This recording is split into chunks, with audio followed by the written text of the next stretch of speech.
CM ಸ್ಥಾನಕ್ಕೆ ಸಿದ್ದರಾಮಯ್ಯ ರಾಜೀನಾಮೆಯನ್ನ ನೀಡಬೇಕು. ಅವರ ಮೇಲೆ ಆರೋಪ ಇದೆ. ಸಿಎಂ ಸ್ಥಾನಕ್ಕೆ ಅವರು ರಾಜೀನಾಮೆಯನ್ನ ಕೊಡಬೇಕು. ನಿವೃತ್ತ ಲೋಕಾಯುಕ್ತ ನ್ಯಾಯಮೂರ್ತಿ ಸಂತೋಷ್ ಹೆಗ್ಡೆ ಅವರ ಹೇಳಿಕೆ ಇದು.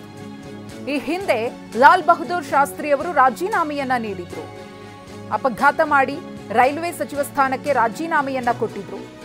ರಾಜೀನಾಮೆ ಕೊಡಬೇಕೋ ಬೇಡವೋ ಅನ್ನೋದು ಅವರಿಗೆ ಬಿಟ್ಟಿದ್ದು. ಆದ್ರೆ ಆರೋಪ ಇರೋದ್ರಿಂದ ರಾಜೀನಾಮೆ ಕೊಡಬೇಕಾದಂತಹ ಗಂಭೀರತೆ ಇದೆ ಅಂತ ಹೇಳಿದ್ದಾರೆ. ಹಾಗಿದ್ರೆ ಏನ್ ಹೇಳಿದ್ದಾರೆ ಸಂತೋಷ್ ಹೆಗ್ಡೆ ಅವರು ನೋಡೋಣ. ನಾನು ಇಷ್ಟೇ ಹೇಳಬಲ್ಲೆ, ಹಿಂದೆ ಒಬ್ಬರು ರೈಲ್ವೆ ಮಿನಿಸ್ಟರ್ ಆಗಿದ್ದವರು ಲಾಲ್ ಬಹದ್ದೂರ್ ಶಾಸ್ತ್ರಿ ಅವರು ಅರಿಯಲ್ಲೂರು ದಕ್ಷಿಣ ಭಾರತದಲ್ಲಿ ಒಂದು ಅಪಘಾತ ನಡೆದಾಗ ಅವರ ಹುದ್ದೆಗೆ ರಾಜೀನಾಮೆ ಕೊಟ್ಟಿದ್ರು. ಆ ಒಂದು ಪ್ರವೃತ್ತಿ ಇವತ್ತು ಇಲ್ಲ ಅಂತ ನಾನು ತಿಳ್ಕೊಂಡಿದ್ದೇನೆ. ಕೊಡಬೇಕೋ ಕೊಡಬೇಡ ಅನ್ನೋದು ಅವರಿಗೆ ಬಿಟ್ಟದ್ದು, ಅಧಿಕಾರಿಗಳಿಗೆ ಬಿಟ್ಟದ್ದು.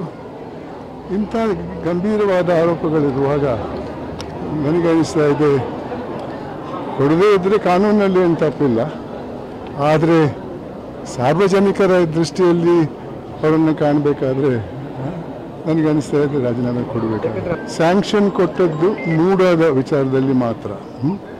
ಆ ವಿಚಾರದಲ್ಲಿ ಹೈಕೋರ್ಟ್ನವರು ಹೇಳಿದ್ದಾರೆ, ಮೇಲ್ನೋಟಕ್ಕೆ ಅದರಲ್ಲಿ ಪುರಾವೆ ಇದೆ ಅಂತ ಹೇಳಿದ್ದಾರೆ. ಆ ಹಿನ್ನೆಲೆಯಲ್ಲಿ ನನಗೆ ಅನಿಸ್ತಾ ಇದೆ ರಾಜೀನಾಮೆ ಕೊಡಬೇಕು ಅಂತ.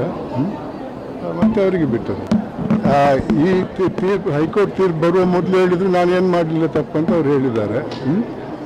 ಇವಾಗ ಕೋರ್ಟ್ನವ್ರು ಹೇಳ್ತಾರೆ ಮೇಲ್ನೋಟಕ್ಕೆ ತಪ್ಪು ಮಾಡಿದ್ದು ಕಂಡು ಬರ್ತದೆ ಅಂತಾರೆ. ಅದರ ಅರ್ಥ ಅವ್ರು ಹೇಳಿದ್ದು ಸರಿ ಇಲ್ಲ ಅಂತ ಆಯ್ತಲ್ಲ. ಆ ಹಿನ್ನೆಲೆಯಲ್ಲಿ ನನ್ನ ಅನಿಸಿಕೆಯಲ್ಲಿ ಕೊಡಬೇಕಾಗುತ್ತೆ.